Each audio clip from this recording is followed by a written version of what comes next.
Thank you, Mr. Chairman,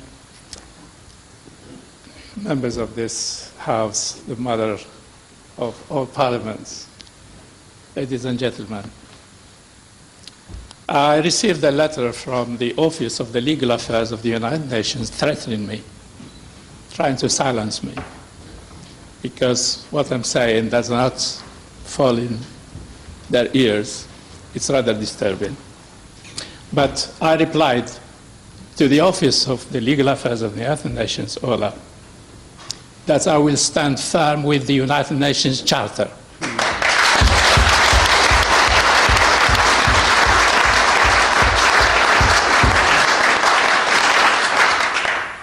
Maybe they could accuse me of breaching some rules of procedure, but I'm not breaching the rules. I'm not breaching the fundamentals of the United Nations. I'm standing for the fundamentals of the United Nations.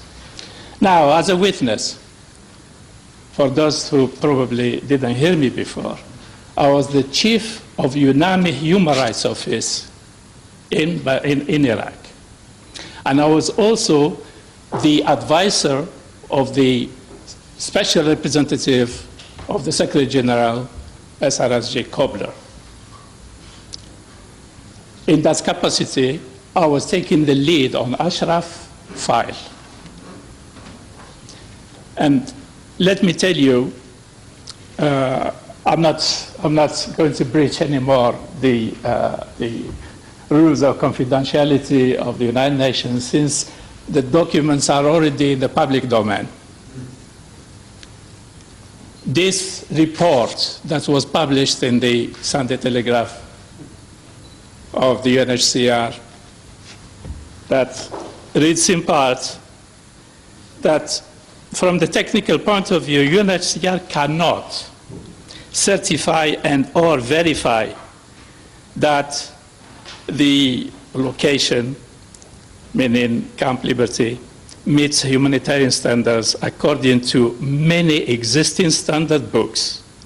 And it names UNHCR Handbook, the Sphere, the WHO, etc. This is a document that I'm witness. It was done by a person who was hired by your tax money.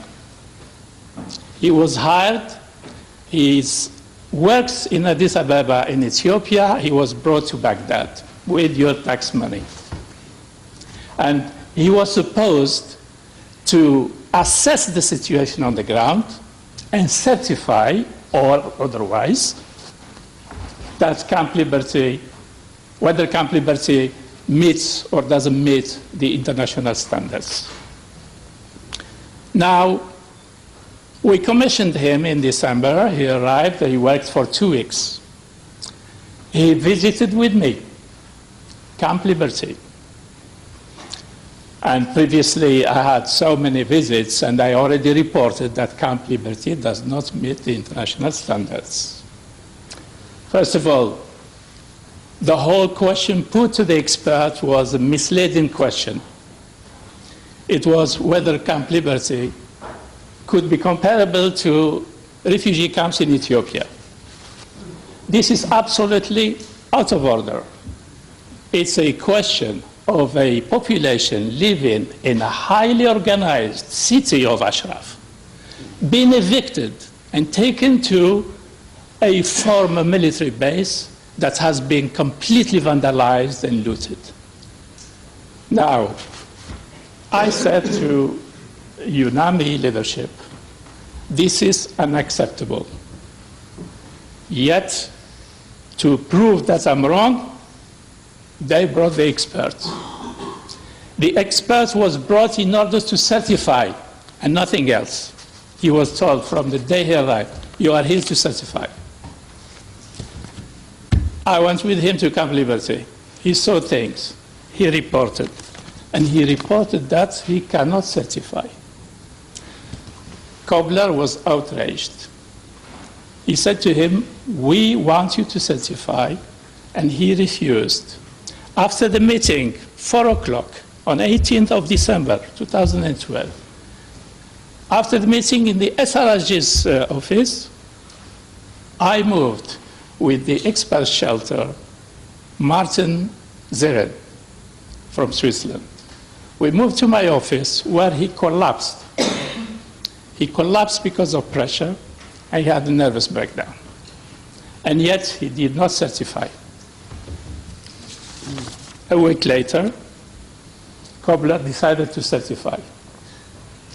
So you saw his press release on 31st of January 2012, where he said, United Nations High Commissioner for Refugees and the United Human Rights Office have now confirmed that the infrastructure and facilities at Camp Liberty are in accordance with international humanitarian standards stipulated in the MOU.